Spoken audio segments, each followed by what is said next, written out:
ஒரு குட்டி கதையிலேருந்து ஆரம்பிப்போமா?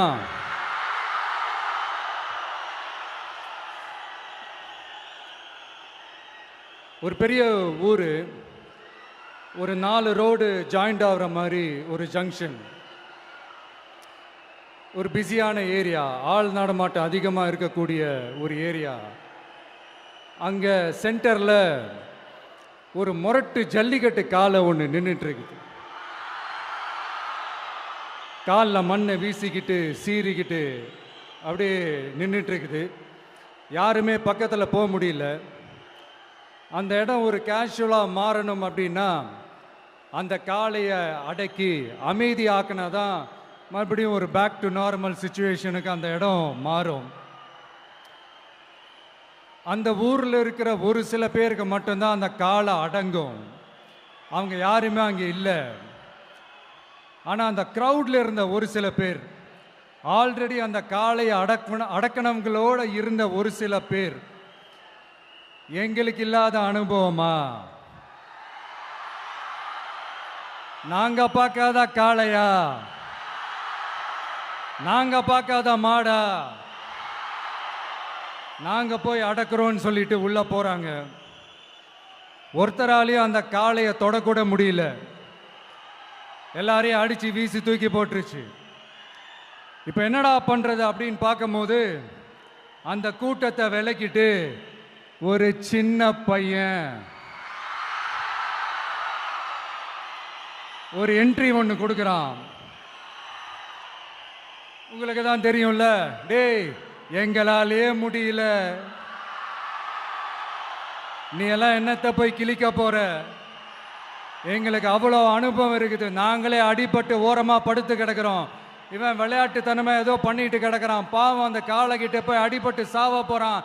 பச்சா பையன், அந்த பையன், இந்த பையன், அண்டர் எஸ்டிமேட் பண்ணுறது, ஏளனமாக பேசுறது, இப்படி ஒரு பக்கம். இன்னொரு பக்கம் பரிதாபப்பட்டு, ஐயோ பாவமே, இப்படி தனியாக போய் மாட்டிக்கிட்டானே அந்த காளைகிட்ட, என்ன பண்ண போகிறானோ அப்படின்ட்டு ஒரு பக்கம் பரிதாபப்பட்டு பேசுகிறாங்க. அந்த சின்ன பையன் எதுவுமே காதலையே போட்டுக்காம 2 பாக்கெட்லையும் கையை விட்டுக்கிட்டு ஸ்டைலா கெத்தா தில்லா அப்படியே உள்ள போகிறான். ஒரு ஸ்டெப் எடுத்து வைக்கிறான், அந்த காலை அப்படியே சீறிக்கிட்டே நின்றுட்டு இருக்குது. இன்னொரு ஸ்டெப் எடுத்து வைக்கிறான், காலை அப்படியே சீறிக்கிட்டே முன்னாடி வருது. மக்கள் எல்லாரும் பதட்டத்தோடு அப்படியே பார்த்துட்டு இருக்கிறாங்க. இன்னொரு ஸ்டெப் எடுத்து வைக்கிறான், காலை அப்படியே முட்டை வரும்போது பாக்கெட்டுக்குள்ள மறைச்சி வச்சிருந்த 2 புல்லுக்கட்டு அதை அந்த காளை கிட்ட காட்டுறான். காளை அப்படியே சடனாக வந்து நின்று அது மூடெல்லாம் மாறி அந்த புல்லுக்கட்டை சாப்பிட ஆரம்பிச்சிருச்சு. அந்த சின்ன பையனும் அந்த காளையை அப்படியே தடவிக்கிட்டு வரான். காளையும் பக்கத்தில் ஒரு குழந்தை மாதிரி நடந்து வந்துக்கிட்டு வருது. பக்கத்தில் இருந்த ஒரு வயல்வெளியில் அந்த காளையை மேய விட்டுட்டு வரான். மக்கள் எல்லாரும் அந்த பையனை ஆச்சரியமாக பார்க்குறாங்க. அந்த அடிபட்டு கிடந்த அந்த அனுபவசாலிங்க தலையை தொங்க போட்டு நின்றுட்டு இருக்கிறாங்க. ஏன்னா பேசின பேச்சு அப்படி. வாய் இருக்குன்றதுக்காக நக்கலுமா நையாண்டியுமா நச நச நச நசன் ஒரே பேச்சு. என்ன பண்ணுறது, தலையை குனிஞ்சு அப்படியே நின்றுட்டு இருக்கிறாங்க. அங்கே ஒரு பெரியவர் வர்றார். வந்து அந்த பையன்கிட்ட கேட்குறாரு, எப்படிப்பா இப்படி ஒரு முரட்டு காலை சீறிட்டு நின்றுட்டு இருந்தது, எப்படி அந்த காளையை அடக்கின அப்படின்னு கேட்டதுக்கு அந்த பையன் சொல்கிறான், ஐயா எனக்கு அந்த காளையை பார்த்தா கோபமாக இருந்த மாதிரிலாம் எனக்கு தெரியல, அந்த காலை பசியோடு இருந்த மாதிரி இருந்தது. அதனால தான் அந்த புல்லுக்கட்டை காமிச்சவொடனே ஓகே நமக்கு தேவையானது கிடச்சிருச்சு அப்படின்னோடனே அந்த புல்லுக்கட்டை சாப்பிட்டுட்டு நம்மளோட அப்படியே ஜாலியாக வாக்கிங் வந்துருச்சு அப்படின்னு சொன்னான். இதை கேட்ட அந்த பெரியவர் சொன்னாராம், இந்த சின்னவங்க பெரியவங்க, அனுபவம் இருக்கிறவங்க அனுபவம் இல்லாதவங்க இதெல்லாம் விஷயமே கிடையாது. யாராக இருந்தாலும் அந்த சூழலுக்கு ஏற்ற மாதிரி அந்த சிச்சுவேஷனுக்கு தகுந்த மாதிரி என்ன பண்ணி அந்த ப்ராப்ளமை சால்வ் பண்ணுறான், ஏது பண்ணி அந்த ப்ராப்ளமை சால்வ் பண்ணுறான், அதுதான் விஷயமே, அதுதான் மேட்ரு. ஸோ நீ சூப்பர்ப்பா, என்ன ப்ராப்ளம் வந்தாலும் நீ சால்வ் பண்ணிடுவ அப்படின்னு முதுகில் தட்டி கொடுத்துட்டு அந்த பெரியவர் போகிறார். இப்போ அந்த கதையில் அந்த முரட்டு ஜல்லிக்கட்டு காலை தான் நம்ம தமிழ்நாட்டு அரசியல் களம். அந்த பெரியவர் தான் நம்ம தமிழக மக்கள். அந்த பாக்கெட்டுக்குள்ள ஸ்டைலா தில்லா கெத்தா ஒருத்தன் உள்ள வந்தான் பாருங்க, அவன்தான்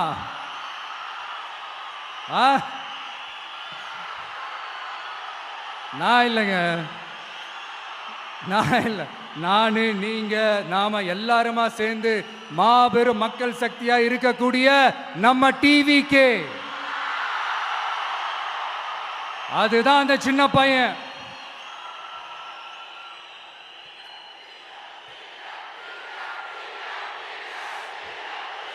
தேங்க்யூ தேங்க்யூ தேங்க்யூ.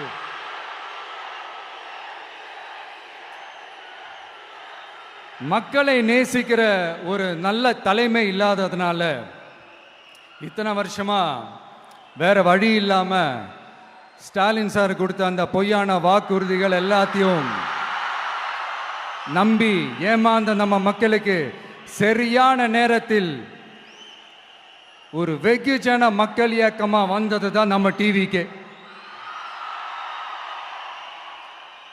அந்த முரட்டு ஜல்லிக்கட்டு கால கதை ஏன் சொன்னோம், எதுக்கு சொன்னோம், யார் யாருக்கெல்லாம் சொன்னோங்கிறது புரிய வேண்டியவங்களுக்கு புரியும்னு நினைக்கிறேன்.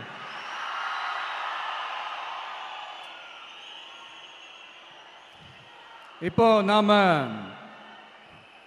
ஒவ்வொரு வீட்டில் உயிரா உணர்வா இருக்கிறோம்.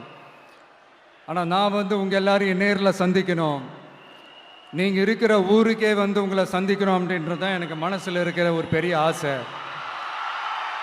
ஆனால் அந்த சிச்சுவேஷன் ஒரு எதிர்கட்சியாக இருந்து கேள்வி கேட்டுட்டு இருக்கிற இந்த நேரத்தில் நமக்கு எதிராக என்ன சூழ்ச்சிகள்லாம் நடக்குதுன்றது உங்கள் எல்லாருக்குமே நல்லா தெரியும். அதனால் இப்போ உங்களுக்கு ஒரு வாக்குறுதியை கொடுக்குறேன். நம்மளுடைய ஆட்சி அமைஞ்சதும் ஒவ்வொரு கிராமத்துக்கும் நான் நேரடியா வந்து என்னுடைய சொந்தங்களாகிய உங்க எல்லாரையும் நான் சந்திக்கிறேன்.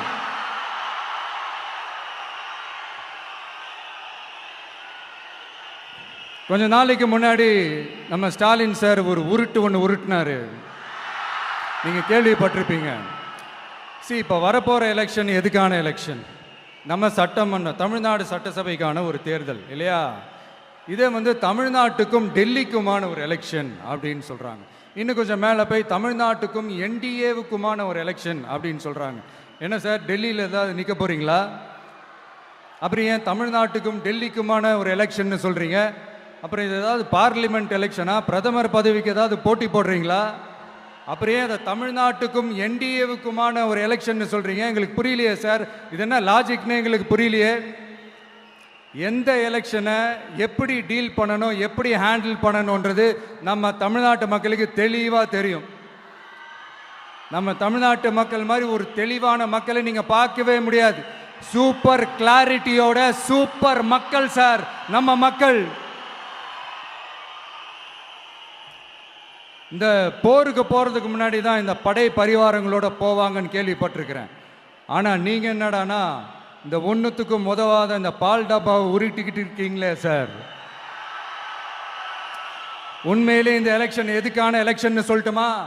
தமிழ்நாட்டு மக்களுக்கும் ஊழலுக்கும் நடக்கிற போர், தமிழ்நாட்டு மக்களுக்கும் லஞ்சத்துக்கும் நடக்கிற போர், தமிழ்நாட்டு மக்களுக்கும் இந்த நிர்வாகத்தை சரியா செய்யாத இந்த திமுக அரசுக்கும் நடக்கிற போர், அதாவது தமிழ்நாட்டு மக்களுக்கும் உங்க ஆட்சிக்கும் நடக்கிற போர், தமிழ்நாட்டு மக்களுக்கும் ஸ்டாலின் சாருக்கும் நடக்கிற போர். இன்னும் சுருக்கமா சொல்லணும்னா விஜய்க்கும் ஸ்டாலின் சாருக்கும் நடக்கிற போர்.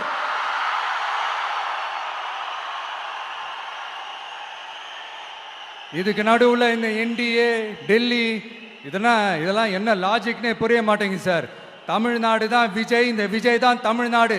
தூய சக்தி டிவிகேவுக்கும் தீய சக்தி டிஎம்கேவுக்கும் தான் இந்த போர். இப்படி உக்கிரமா இருக்கிற இந்த போர்ல மறுபடியும் ஒன்றுத்துக்கும் உதவாத இந்த பால் டப்பாவை உருட்டிக்கிட்டு இன்னொரு காமெடி வேற. அது என்னடானா, அவரோட ஆட்சியில தான் தமிழ்நாடு சூப்பர் ஸ்டார் மாநிலமா இருக்குதான். கரெக்டு. தமிழ்நாடு சூப்பர் ஸ்டார் மாநிலம் தான். காமராஜர் அவர்கள் டைம்ல, அண்ணா அவர்கள் டைம்ல, எம்ஜிஆர் அவர்களோட ஆட்சியில. இன்னைக்கு ஒன்னுத்துக்கும் உதவாத இந்த உல்டா மாடல் ஆட்சியில தமிழ்நாடு சூப்பர் ஸ்டார் மாநிலமாலாம் ஒண்ணு இல்ல, சூப்பர் ஸ்டாண்ட் அப் காமெடிக்காரர் நடத்துற மாநிலமா மாறிடுச்சு. மக்களே, உங்களுக்காக தான், உங்களுக்காக மட்டுமே தான் வர தடைகள், சதிகள், சூழ்ச்சிகள் எல்லாத்தையும் தாண்டி இந்த 2026 இந்த தேர்தலில் டிவிக்கு தில்லா நிற்கும்.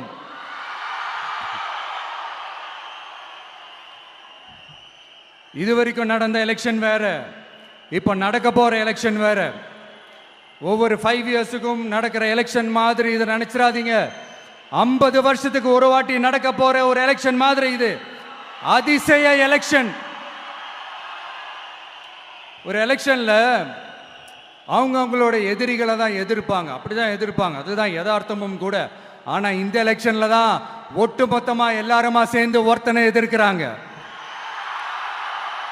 ஒட்டுமொத்தமா எல்லாருமா சேர்ந்து இந்த விஜயை எதிர்க்கிறாங்க. ஏன்னா இந்த விஜய் ஊழலை எதிர்க்கிறான், லஞ்சத்தை எதிர்க்கிறான், மக்களோட மக்களா நிக்கிறான். அந்த மக்கள் அவன் கூட நிக்கிறாங்க. அந்த காண்டு எப்படி? அந்த காண்டு தான் ஒட்டுமொத்தமா எல்லாருமா சேர்ந்து ஒருத்தனை எதிர்க்க காரணம். நீங்க எப்படி வேணா எதிர்த்துக்கங்க, ஆனா போட்டி 2 பேருக்கு நடுவில் தான். ஒண்ணு இன்னொன்னு. இந்த எலெக்ஷன் டேல மேக்சிமம் என்ன பண்ணுவீங்க? போவீங்க, ஓட்டு போடுவீங்க, வருவீங்க, அவ்வளவுதான் உங்களுடைய பார்ட்டிசிபேஷன். ஆனா இந்த எலெக்ஷன்ல நீங்க பங்கெடுத்துக்க போறீங்க. எஸ், உங்க வீட்டில் இருக்கிற ஒரு விஜய் தான், உங்க வீட்டில் இருக்கிற ஒரு விஜய் தான் வேட்பாளரா நிக்க போறாங்க. உங்க வீட்டில் இருக்கிற நிக்கிற ஒரு வேட்பாளர்னா அப்போ உங்க வீட்டில் இருக்கிற மற்றவங்க எல்லாருமே வாக்காளர்கள் தானே. உங்க அம்மா, உங்க அப்பா, உங்க அண்ணன், உங்க தம்பி, உங்க சொந்தம் டிவிக்கு வேட்பாளர் அப்படின்னா அப்போ உங்க ஓட்டு விசில் சின்னத்துக்கு தான் எல்லாருக்குமே தெரியும். ஏன், நம்மளோட எதிரிங்களுக்கு கூட அது நல்லாவே தெரியும். அதனாலதான் நமக்கு எதிராக அவ்வளவு அவதூறு பரப்புறாங்க. என்னென்ன அவதூறு பரப்புறாங்கன்றது உங்களுக்கே நல்லா தெரியும். ஆனா அவங்களுக்கு தெரியாது, ஏன் மேல அவதூறு பரப்புனா அது மக்கள் மேல அவதூறு பரப்புற மாதிரின்னு. எனக்கு அரசியல் தெரியலன்னு சொன்னா அது மக்களுக்கு அரசியல் தெரியலன்னு சொல்ற மாதிரின்னு. என்ன அசிங்கமா பேசினா அது மக்கள் அசிங்கமா பேசுற மாதிரின்னு. எனக்கு எதிராக செய்யற ஒவ்வொரு செயலும் அது மக்களுக்கு எதிராக செய்யற செயல் அவங்களுக்கு தெரியாம போச்சு. இந்த விஜயும் மக்களும் வேறு வேறு இல்லை. இந்த விஜயும் மக்களும் ரத்தமும் சதையும் மாறி, உடலும் உயிரும் மாறி, ஒன்னிலிருந்து ஒண்ண பிரிக்கவே முடியாது. எஸ், சென்சிட்டிவான சென்டிமெண்ட், அது சென்சிட்டிவான சென்டிமெண்ட்.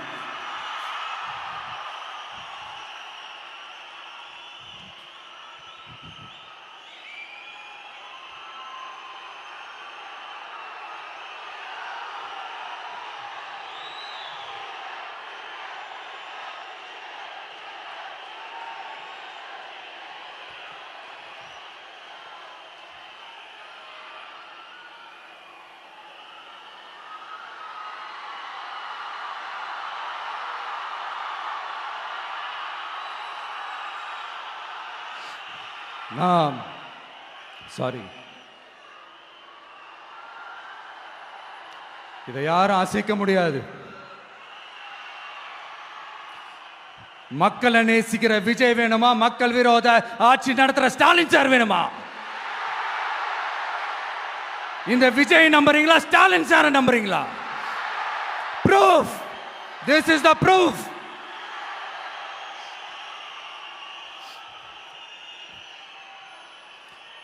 இந்த தீய சக்தி, ஊழல் சக்தி, இதெல்லாம் ஏன் சொல்றோம், எதுக்கு சொல்றோம், யாரை சொல்றோன்றதெல்லாம் மக்களுக்கு தெளிவாக தெரியும். அதே மாதிரி டிவிகேவுக்கு போட்டி டிஎம்கே தான்றதும் மக்களுக்கு தெளிவாக தெரியும். அப்படி இருக்கும்போது நாம் ஏதாவது பேசினா வாண்டடா சில பேர் வந்து வண்டியில் ஏறி உட்காந்துக்கிறாங்க. ஆமாம், வாண்டடாக சில பேர் வண்டியில் ஏறி உட்காந்துக்கிட்டு குரல் கொடுக்குறாங்க. சீரியஸாக ஒரு போட்டி நடந்துக்கிட்டு இருக்கும் போது இங்கே காமெடிக்கெல்லாம் இடம் இல்லை பாஸ். இதெல்லாம் மக்களுக்கு தெளிவாக தெரியும். இந்த நேரத்தில் ஒரு சீரியஸ் கேள்வியை இன்னைக்கு இருக்கிற மிகப்பெரிய அரசியல்வாதிங்க கிட்ட கேட்கணும்னு நான் நினைக்கிறேன். நீங்க அரசியலுக்கு வர்றதுக்கு முன்னாடி உங்ககிட்ட இருந்த சொத்து எவ்வளோ?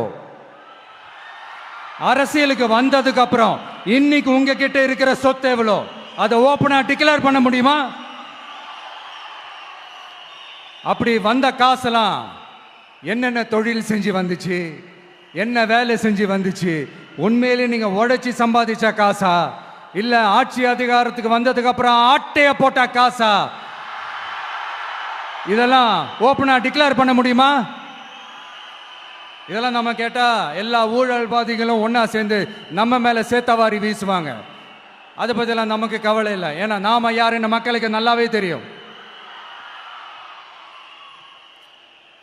எனக்கு ஒரு புது ஃப்ரெண்ட், புது நண்பர் ஒருத்தர் கிடைச்சிருக்கார். யார் தெரியுமா? தெரியாதா? முதல்வர் அவர்கள் தான். இப்போ ஒரு நிருபர் ஒருத்தர் கேட்ட கேள்விக்கு எனக்கு எதிரிகள்லாம் யாரும் இல்லை, அவங்க எல்லாருமே எனக்கு நண்பர்கள் தான் அப்படின்னு சொன்னாங்களே. அப்படி நாங்கெல்லாம் உங்களுக்கு நண்பர்கள்னா அப்புறம் ஏன் சார் கரூர் விஷயத்துல ஏன் மேல பழி தூக்கி போட்டீங்க?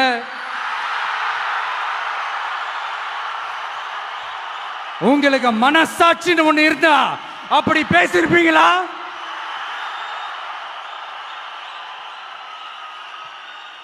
அப்படி நாங்களாம் உங்களுக்கு நண்பர்கள்னா ஒரு ஈவெண்ட், ஒரு ஃபங்க்ஷன் நடத்துறதுக்கு ஒரு இடமோ ஒரு பர்மிஷனோ ஏன் கொடுக்க மாட்டேன்றீங்க?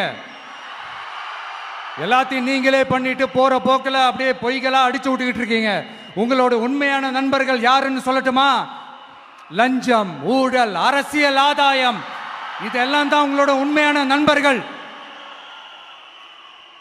பர்சனலா நீங்க எப்படி வேணா இருந்துக்கங்க சார், நமக்கு அதை பத்தி கவலை இல்லை, நமக்கு அது அவசியமும் இல்லை. ஆனா உங்க ஆட்சி தான் தப்பான ஆட்சி, தமிழ்நாட்டுக்கு தேவையில்லாத ஆட்சி. கொஞ்ச நாளைக்கு முன்னாடி கற்பனையா ஒரு விஷயம் ஒன்று சொன்னேன். இந்த முதல்வர் கூட விசில் சின்னத்துக்கு தான் வாக்களிப்பாரு அப்படின்ட்டு கற்பனையா ஒன்று சொன்னேன். ஆனா இன்னைக்கு நிஜமாவே நமக்கு ஆதரவா ஒரு கோஷத்தை எழுப்பியிருக்கிறாங்க. அது என்ன தெரியுமா? எங்க வாக்கு சாவடி வெற்றி வாக்கு சாவடியா. அதுக்கு அர்த்தம் என்ன தெரியுமா? எங்க வாக்கு சாவடி விஜய் வாக்கு சாவடின்னு அர்த்தம்.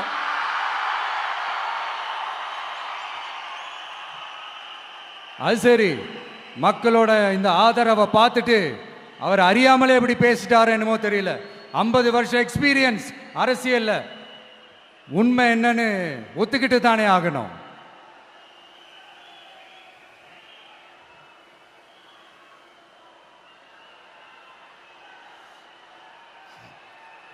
ஜனநாயகம்ங்கிறது பெரும்பான்மை ஆட்சி அதிகாரம் சார்ந்தது மட்டும் இல்லை, சிறுபான்மை மக்களின் உரிமைகள் உணர்வுகளும் புனிதம்னு நினைச்சு அதையெல்லாம் காப்பதற்கு பெயர் தான் ஜனநாயகம்னு 1963 அறிஞர் அண்ணா பார்லிமெண்ட்ல பேசினதை நாம இங்க சொல்றது ரொம்ப பொருத்தமா இருக்கும். அறிஞர் அண்ணா சொன்னது தான் டிவிகேவோட நிலைப்பாடும். இந்த ஸ்டாண்ட்ல நாம 100% உறுதியா இருப்போம். யாருக்காகவும் எதுக்காகவும் இதுல சமரசமே கிடையாது.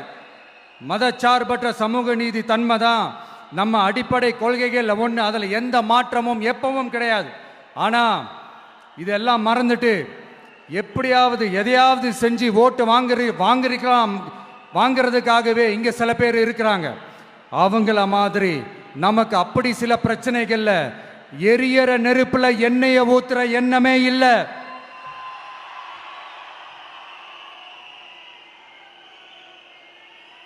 இங்க சில அரசியல் கட்சிகளும் சில அரசியல் தலைவர்களும் ஒரு சில நேரங்களில் அமைதியா இருந்தாலே போதும், ஒரு பிரச்சனையும் வராது. இப்போ கரண்ட்ல இருக்கிற சில பிரச்சனைக்கு வருவோம். இந்த கரண்ட் பிரச்சனைக்கு வருவோம். மாசம் மாசம் கரண்ட் பில்லு கட்டுற மாதிரி மாத்துவோம்னு சொன்னீங்களே, செஞ்சீங்களா? நிறைய வீடுகளில் 100 யூனிட் தான் அந்த கரண்ட்டு செலவாகுது ஒரு மாதத்துக்கு. மாதம் மாதம் நீங்கள் அந்த பில்லு கொடுத்தீங்கன்னா அவங்களுக்கு அது ஃப்ரீ ஆகிடும். அவங்க அந்த காசை கட்ட தேவையே இல்லை. ஆனால் 2 மாதத்துக்கு ஒரு வாட்டி அந்த பில்லு கொடுத்தீங்கன்னா, இப்போ சப்போஸ் அது 200 யூனிட்டுக்கு மேலே போச்சுன்னா அது அவங்களுக்கு ஒரு மிகப்பெரிய சுமை தானே. இது எந்த கணக்கில் எடுத்துக்கிறது? ஒரு மாதிரி ஒரு மாடர்ன் கரப்ஷன் அப்படின்னு எடுத்துக்கலாமா? அடுத்து பஸ் வசதி. நிறையா கிராமங்களில் பஸ் வசதி இல்லைன்னு சொன்னால் இந்த ஒட்டுமொத்த திமுக அரசும் கத்திக்கிட்டு வந்துடுவாங்க.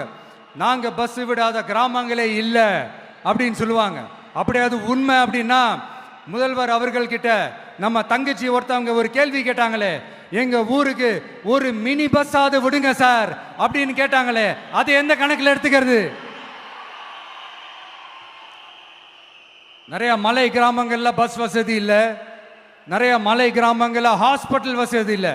இது ரெண்டுமே எவ்வளவு முக்கியமான ஒரு விஷயங்கள். பஸ் வசதியும் ஹாஸ்பிட்டல் வசதியும் இல்லாததுனால வீட்டிலேயே பிரசவம் பார்க்கிற அந்த ஆபத்து இருக்குதுன்னு எவ்வளவு நியூஸ் பார்க்குறோம். இதெல்லாம் எந்த கணக்கில் சேர்த்துக்கிறது?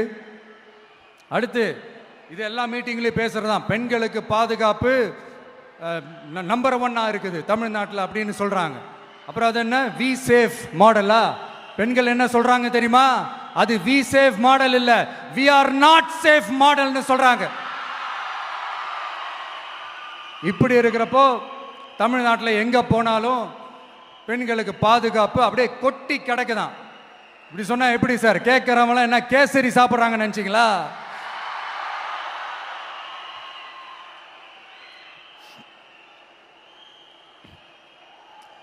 அடுத்து இந்த சட்டம் ஒழுங்கு, அது காணாம போய் ரொம்ப நாள் ஆச்சு. இவன் வேற, இந்த விஜய் வேற, எங்க போனாலும் இந்த மக்கள் கிட்ட இந்த சட்டம் ஒழுங்கை பத்தி பேசி ஞாபகப்படுத்திக்கிட்டே இருக்கான்னு முதல்வர் அவர்கள் அவங்க கூட இருக்கிறவங்க கிட்டலாம் சங்கடப்பட்டாராம். நாம் என்ன பண்றது? நாம தான் தமிழ்நாட்டோட விசில் ப்ளோயர் ஆச்சே. நாம் எப்படி சைலண்டா இருக்க முடியும்? நாமளும் கேள்வியா கேட்குறோம், ஆனால் பதிலெலாம் வந்த மாதிரியே தெரியல. இருந்தால் தானே வர்றதுக்கு, வச்சுக்கிட்டா வஞ்சனை பண்ணுறாரு. 5 வருஷமா பதிலே சொல்லாமல் அப்படியே கடந்து வந்துட்டாரு. ஆனால் இனிமேல் அப்படிலாம் இருக்க முடியாது, பதில் சொல்லி ஆகணும். மக்களே, இந்த தீய சக்தி, இந்த அட்ராசிட்டியை ஒரு எண்டு கார்டு போடணும் அப்படின்னா அவங்கள சுவிட்ச் ஆஃப் பண்ணுறது தான் ஒரே சொல்யூஷன். அதுக்கான ரிமோட்டு தான் வரப்போற எலெக்ஷன். அந்த ரிமோட்ல நீங்க அழுத்த வேண்டியது ஒரே ஒரு ஆப்ஷன், அதுதான் நம்ம விசில் சின்னத்தோட பட்டன். இத 4 விஷயத்தை நீங்க செஞ்சாலே போதும். ஒவ்வொரு இவிஎம் மிஷின்லயும் விசில் சின்னத்துக்கு நேரா இருக்கிற அந்த பட்டனை பச்சக்கு பச்சக்கு பச்சக்குன்னு ஒரு அழுத்துங்க. எப்படி? அவ்வளவுதான். நாம காஞ்சிபுரத்தில் பேசும்போது நம்மளுடைய விஷன் என்னன்னு சொன்னோம். இப்போ அதனுடைய கண்டினியூஷனா சில விஷயங்கள் இங்கே நான் சொல்லணும்னு ஆசைப்படுறேன். இப்பவும் சொல்றேன், உறுதியா சொல்றேன், சத்தியமா சொல்றேன். பெண்கள், பெண் குழந்தைகள், ஆண் குழந்தைகள் பாதுகாப்பு நம்ம ஆட்சியில் நம்பர் 1 இருக்கும். சட்டம் ஒழுங்கு ரொம்ப ரொம்ப ஸ்ட்ரிக்டா இருக்கும். அரசு பள்ளிக்கூடங்களும் கல்லூரிகளும் முதல் தரமா இருக்கும். போட்டி தேர்வுகளுக்குன்னு லட்சங்களை கொட்டி தனி கோச்சிங் சென்டர் போய் படிக்க அவசியமே இருக்காது. ஏன்னா கவர்மெண்ட் ஸ்கூல், காலேஜ் சிலபஸே போட்டி தேர்வுகளை ஈஸியா சந்திக்கிற வகையில் அந்த ஸ்டாண்டர்டுக்கு ஏத்த மாதிரி அமைக்கப்படும். உயர்நிலை பள்ளி பாடத்திட்டங்களிலேயே அடிப்படை அரசியல் சாசன சட்டம் சேர்க்கப்படும். மாநில மற்றும் ஒன்றிய அரசு அலுவலகங்கள், வங்கிகளின் செயல்பாடுகள் மற்றும் அவற்றை அணுகும் முறை குறித்து மாணவர்களுக்கு தெளிவான புரிதலை ஏற்படுத்தும் வகையில் தேர்வுகள் அற்ற செயல்முறை பாடமாக கற்பிக்கப்படும். இந்தியா முழுக்க உள்ள ஒன்றிய அரசு சார்ந்த கல்வி நிலையங்கள் மற்றும் அதன் சேர்க்கை அட்மிஷன் குறித்து புரிதலும் தெளிவும் மாணவர்களுக்கு உருவாக்கப்படும். அனைத்து அரசு பள்ளிகளிலும் பெண் குழந்தைகளுக்கு சுத்தமான, சுகாதாரமான மற்றும் தரமான கதவுகள் பொருத்தப்பட்ட ரெஸ்ட் ரூம்கள் அமைப்பது உறுதி செய்யப்படும். போதைப் பொருட்கள் இல்லாத தமிழகம் உருவாக்கப்படும். மாவட்ட கலெக்டர்கள் மற்றும் எஸ்பிக்களில் சரி பாதி பெண்களாக இருக்கும்படி செய்வோம். மலை கிராமங்களில் அரசு ஆரம்ப சுகாதார நிலையங்கள் பிரசவம் பார்க்கும் வசதியுடன் அமைக்கப்படும். பஸ் போக்குவரத்து இல்லாத கிராமங்கள் மற்றும் மலை கிராமங்களே இல்லை என்ற நிலை உருவாக்கப்படும். ஏற்கனவே அமைப்பு சாரா தொழிலாளர்கள் அமைப்பு இருந்தாலும் ஆட்டோ, டாக்ஸி மற்றும் லாரி டிரைவர்களுக்கென அவர்களின் நலன்களுக்காகவும் குடும்ப நலன்களுக்காகவும் தனியாக நல வாரியம் அமைக்கப்படும். தென் தமிழகம் உட்பட தமிழகத்தின் தேவையான பகுதிகளில் தொழிற்சாலைகள் அமைக்கவும் தொழில் வளம் பெருக்கவும் தனி கவனம் செலுத்தப்படும். விவசாயிகள், மீனவர்கள் மற்றும் நெசவாளர்களின் கருத்துக்களை அறிந்து அவர்களுக்கான திட்டங்கள் காலத்தின் தேவைக்கேற்ப உருவாக்கப்படும். இப்போ நம்ம ஸ்டாலின் சார் அறிவாலயம் பக்கத்தில் யாரு நடந்து போனாலும், அறிவாலயம் பக்கத்தில் யாரு நிழலுக்கு ஒதுங்கினாலும் கூட்டணியில் சேர்த்துக்கிறார். அந்த வச்சிருக்கிற பணத்தில் ஒரு பங்கு ஒன்று கொடுத்து, அதுக்கு பேர் கல்லாப்பெட்டி கூட்டணின்னு வச்சிருக்கிறேன். அந்த கல்லாப்பெட்டி கூட்டணியை ரொம்ப கஷ்டப்பட்டு சேர்த்திருக்கிறார். ஆனால் அவருக்கு நான் சொல்றேன், இந்த அறத பழைய கூட்டணி கணக்குகளோ இந்த கொள்ளையடிச்ச பணத்தையே வச்சு எங்க மக்களை ஏமாத்தி எல்லாம் ஜெயிக்க முடியாது. ஏன்னா இது மாபெரும் மக்கள் சக்தியான வித்தியாசமான விசில் புரட்சி எலெக்ஷன்.